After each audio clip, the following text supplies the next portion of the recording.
Welcome back to my freehold versus leasehold topic. Freehold property belongs entirely to the owner and will own it forever with no control from the government, but there are a few common misunderstandings and cons of freehold property as below. Number 1. No land is 100% freehold. Only environmental and town planning controllers can limit freehold developments. However, the state can still take back the property.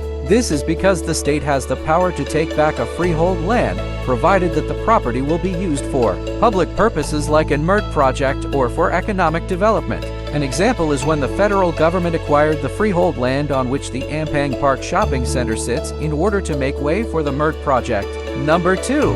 Higher cost. Freehold properties often come with a higher upfront cost, limiting accessibility for some buyers. If budget constraints are a concern, leasehold might be a more practical option. Number 3.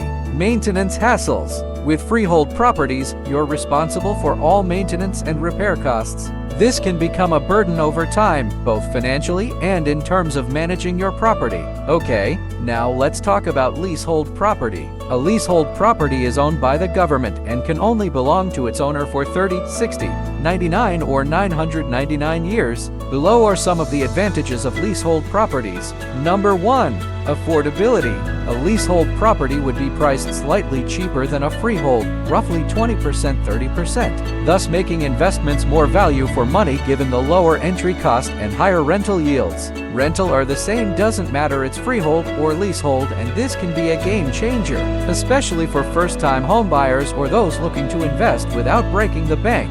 Number 2.